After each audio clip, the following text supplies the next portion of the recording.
आज की इस प्रेस वार्ता में बहुत बहुत स्वागत है। जैसा आप सभी को पता है कि हरियाणा सरकार ने हाल ही में ये एक्सेप्ट किया है कि पिछले 9.5 साल में हरियाणा के अंदर वो कोई काम नहीं कर पाए, लोगों को अपनी नीतियों से प्रभावित नहीं कर पाए और मुख्यमंत्री के तौर पर मनोहर लाल खट्टर जी पूरी तरह से फेल साबित हुए। इसलिए लोकसभा चुनाव से ठीक पहले, क्योंकि उनको पता था कि सरकार से इतनी नाराज़गी है, मुख्यमंत्री से इतनी नाराज़गी है लोगों में कि लोकसभा चुनाव परिणामों में वो नाराज़गी साफ नज़र आएगी, इसलिए लोगों को भ्रमित करने के लिए लोकसभा चुनाव से ठीक पहले मुख्यमंत्री मनोहर लाल खट्टर जी को हटा करके नायब सैनी जी को उनकी जगह पर मुख्यमंत्री बनाया गया। जब बीजेपी के प्रवक्ता टीवी डिबेट्स पर बोल रहे थे तो वो कह रहे थे कि ओबीसी समाज के मुख्यमंत्री बनाए गए हैं, तो इसका मतलब उन्होंने ये स्वीकार किया कि काम के आधार पर, प्रतिष्ठा के आधार पर मुख्यमंत्री परिवर्तित नहीं किए गए हैं, बल्कि जाति के आधार पर मुख्यमंत्री को बदला गया है। और इसलिए जातिगत राजनीति का सहारा भारतीय जनता पार्टी ने लिया, क्योंकि काम उन्होंने 9.5 साल में किया नहीं था। लेकिन जो कुछ नायब सैनी जी के मुख्यमंत्री बनने के बाद देखने को मिल रहा है वो बहुत ही सरप्राइजिंग है, हम लोगों के लिए बहुत शॉकिंग है कि कैसे संविधान को ताक पर रखकर एक सुपर सीएम मनोहर लाल खट्टर जी सुपर सीएम की तरह एक्ट कर रहे हैं। उनके पास इस वक्त कोई संवैधानिक पद नहीं है, विधानसभा से वो इस्तीफा दे चुके हैं, मुख्यमंत्री वो है नहीं इस वक्त, नया कोई संवैधानिक पद भारतीय जनता पार्टी ने अभी तक दिया नहीं है, वो सिर्फ लोकसभा के भारतीय जनता पार्टी के उम्मीदवार हैं।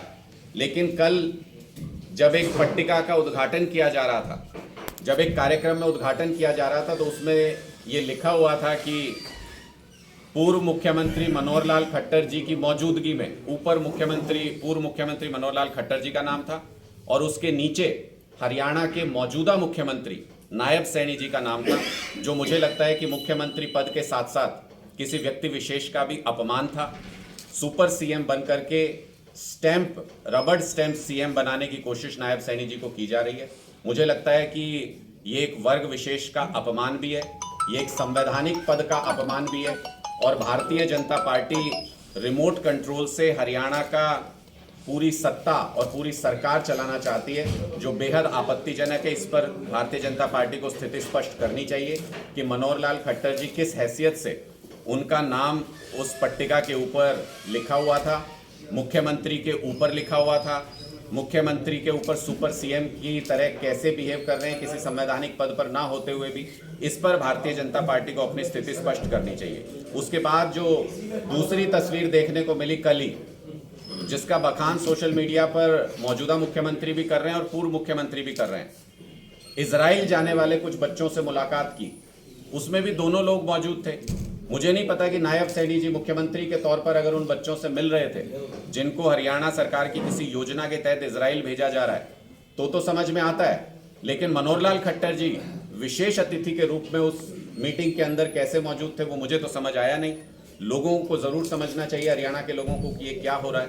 लेकिन इजराइल में युद्धग्रस्त इलाके में हरियाणा के बच्चों को मौत के मुंह में फेंक करके भारतीय जनता पार्टी अगर उसको एक इवेंट बनाना चाहती है तो हम इसकी भर्त्सना करते हैं, हम इसकी निंदा करते हैं। भारतीय जनता पार्टी हरियाणा के अंदर 2 लाख सरकारी नौकरियां खाली पड़ी हैं, सरकारी पद खाली पड़े हैं। उन पदों पर हरियाणा के युवाओं को रोजगार नहीं दे पा रही है, लेकिन उनको मौत के मुंह में युद्धग्रस्त इजराइल में भेज करके अपनी पीठ थपथपा रही है। एक तरफ हमारे युवाओं के लिए हरियाणा में रोजगार नहीं है, देश में रोजगार नहीं दे पा रही है भारतीय जनता पार्टी, और दूसरी तरफ भारतीय जनता पार्टी नया कानून लेकर के आई है जिसके तहत पाकिस्तानियों को, पाकिस्तानी घुसपैठियों को हिंदुस्तान में बसाने की नीति लेकर के आई है भारतीय जनता पार्टी। इतनी हिम्मत बढ़ा दी है पाकिस्तानी घुसपैठियों की कि वो देश में, दिल्ली में चुने हुए मुख्यमंत्री के घर के बाहर कल परसों प्रदर्शन करते नजर आए।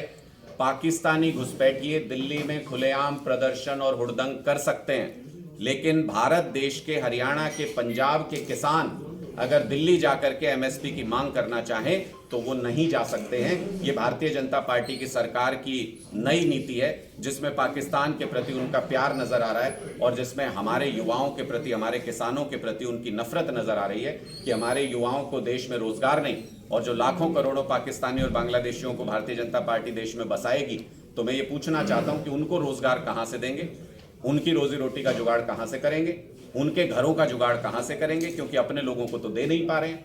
अपने लोग जाएं युद्धग्रस्त इजराइल में मरने के लिए और पाकिस्तानियों को देश में ला करके बढ़िया सुविधाएं दे करके, उनको मकान दे करके, उनको नागरिकता दे करके अपने सिर पर बिठाएं, ये हमें कतई मंजूर नहीं है। ये दोहरी नीति भारतीय जनता पार्टी की उनकी पोल खोलती है। और अगर पाकिस्तानियों को सबक सिखाना चाहते हैं तो इस बार देश के लोग, भारतीय जनता पार्टी जो उन पाकिस्तानियों के साथ खड़ी है, उसको भी लोकसभा चुनाव के अंदर सबक सिखाएंगे।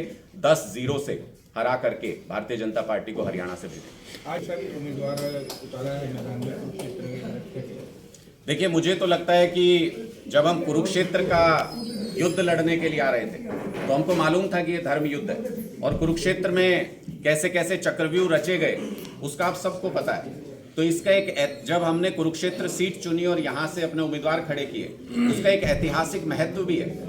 हमें पता था कि ये धर्म युद्ध होने वाला है, हमें पता था इसमें धर्म एक तरफ होगा और सारे अधर्मी एक तरफ जुड़ेंगे।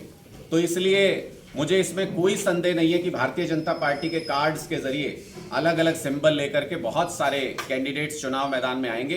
भारतीय जनता पार्टी के इशारों पर नाचने वाली बहुत सी कठपुतलियां इस चक्रव्यूह में अलग अलग द्वार पर खड़ी होंगी, हमारा शिकार करने की कोशिश करेंगे, हमें चक्रव्यूह में घेरने की कोशिश करेंगे। लेकिन इसमें भी आपको कोई संदेह नहीं होना चाहिए कि ये चक्रव्यूह तोड़ना, जो मॉडर्न जमाने के जो अर्जुन है अरविंद केजरीवाल जी, उनको ये चक्रव्यूह तोड़ना अच्छे तरीके से आता है। वो इस चक्रव्यूह को धराशायी करेंगे, इन सारी कठपुतलियों को इनकी सही जगह दिखाएंगे और सीधा चुनाव इस बार पूरे देश में पता है कि इस बार आर पार की लड़ाई है। सीधा चुनाव इंडिया गठबंधन वर्सेस भारतीय जनता पार्टी है। जो लोग देश में संविधान का राज चाहते हैं, जो लोग देश में आजादी बरकरार रखना चाहते हैं, लोकतंत्र चाहते हैं, वो इंडिया गठबंधन को वोट करेंगे। जो तानाशाही लाना चाहते हैं देश में, देश को बर्बाद होते हुए देखना चाहते हैं, वो भारतीय जनता पार्टी। आप धर्मयुद्ध की बात कर रहे हैं कि धर्मयुद्ध तो पांडव और कौरव में, तो आप पांडव और कौरव किसको डिफाइन करेंगे? देखिए, वो तो हमने बता ही दिया कि आज के जमाने के अर्जुन अगर अरविंद केजरीवाल जी हैं तो फिर पांडव कौन है उसका अंदाजा आप लगा लीजिए। और जो उस सेना के खिलाफ खड़े हुए हैं वो कौरव कौन है वो भी बताना कोई बड़ी बात नहीं। इनेलो की तरफ से अभय सिंह चौटाला आ चुके हैं, आपकी तरफ से सुनील गुप्ता जी हैं इंडिया गठबंधन के, नवीन जिंदल का नाम बड़ा चर्चा में है, तो कहां देखती है इंडिया गठबंधन? देखिए, ये तो बड़े क्योंकि हॉट सीट होगी, ये तो भारतीय जनता पार्टी को तय करना है। इसी में आम आदमी पार्टी की कामयाबी है कि एक सीट हमको हरियाणा के अंदर मिली और आने वाले समय में आपको ऐसा लगेगा कि हरियाणा में एक ही सीट पे चुनाव हो रहा है। सारे चारों तरफ से सारी ताकत, सारी पार्टी इस बात पर झोंकेगी कि किसी भी तरीके से कुरुक्षेत्र के अंदर आम आदमी पार्टी ये चुनाव न जीत पाए। इसके लिए बहुत सारी ताकतें इकट्ठा होंगी, हमें पता है। और भारतीय जनता पार्टी को भी ये एहसास है कि एक दिन भारतीय जनता पार्टी का खात्मा इस देश से आम आदमी पार्टी करने वाली है। इसलिए आम आदमी पार्टी के हर बढ़ते हुए कदम के खिलाफ भारतीय जनता पार्टी साजिशें करती है। कम से कम इतनी कामयाबी तो आप हमारी मानिए कि नायब सैनी जी यहाँ से लोकसभा के उम्मीदवार थे, यहाँ से उनको दोबारा लोकसभा में ना उतारना पड़े, इसके लिए उनका प्रमोशन हो गया, मुख्यमंत्री बना दिया कि कोई बहाना तो मिले। अदरवाइज तो 3 महीने पहले, 4 महीने पहले उनको प्रदेश का अध्यक्ष बनाया गया था। कोई पार्टी जब किसी को प्रदेश अध्यक्ष बनाती है तो बहुत सोच समझ के बनाती है। एक लंबे समय के लिए पूरे प्रोसेस को कैसे वो बनाएंगे, कैसे संगठन बनाएंगे, वो देख करके बनाती है। 3-4 महीने में प्रदेश अध्यक्ष बदलना अफरा तफरी भरा कदम कहा जाएगा। और ये सिर्फ इसलिए लिया गया क्योंकि उनको अपने प्रदेश अध्यक्ष की हार सामने नजर आ रही थी, इसलिए उनको फेस सेविंग करके मुख्यमंत्री के तौर पे यहां से एस्केप रूट दिया गया है। और अब यहां पर जिस तरीके का चुनाव होने वाला है उसमें भारतीय जनता पार्टी सारे मोहरे चलेगी। उनका स्वागत है, उनकी अपनी ताकत, उनकी अपनी अनुराग जी, उनकी अपनी मेहनत, लेकिन उनको इस चुनाव में हरा के भेजेंगे। जनता जानना चाहती है और जनता के बीच में सवाल भी है ये, जब आम आदमी पार्टी बनी थी तो उस समय ये कांग्रेस के जितने तमाम नेता थे, मंत्री थे, अरविंद केजरीवाल उनको भ्रष्टाचारी कहते थे, चोर कहते थे। और यहाँ तक कि बिहार के अंदर लालू प्रसाद यादव के साथ एक मंच भी साझा नहीं किया था। लेकिन अब वो इन तमाम नेताओं के साथ गठबंधन में आ गए हैं। जनता ये पूछना चाहती है ऐसा क्यों हुआ कि आप भ्रष्टाचारियों के साथ इकट्ठे हुए? क्योंकि आज देश का लोकतंत्र खतरे में, आज देश का संविधान खतरे में। और अरविंद केजरीवाल जी ने बहुत बार ये कहा है कि अरविंद केजरीवाल जी महत्वपूर्ण नहीं है, आम आदमी पार्टी महत्वपूर्ण नहीं है, देश का संविधान और देश महत्वपूर्ण है। इसलिए देश के संविधान की रक्षा के लिए जब चुनाव होंगे तभी तो अच्छी बुरी पार्टी में से किसी को चुन पाएंगे। जब संविधान ही नहीं रहेगा, जब लोकतंत्र नहीं रहेगा, तो फिर ना आप अच्छी और बुरी पार्टी में से किसी को चुन पाएंगे, ना भ्रष्टाचार के खिलाफ लड़ाई लड़ पाएंगे, ना किसी भी तरीके का संघर्ष लोकतंत्र में कर पाएंगे। इसलिए उस लोकतंत्र को बचाने के लिए, देश के संविधान को बचाने के लिए ये इंडिया गठबंधन बनाया गया है। देश सर्वोपरि है, ये लड़ाई देश को और संविधान को बचाने की है। जब देश बचेगा, जब लोकतंत्र बचेगा, तो ही स्पष्ट तरीके से चुनाव देश में हो सकेंगे और उन्हीं चुनावों के जरिए भ्रष्टाचार के खिलाफ भी लड़ाई लड़ी जा सकेगी और सारी लोकतांत्रिक लड़ाइयां भी लड़ी जा सकेंगी। Thank you.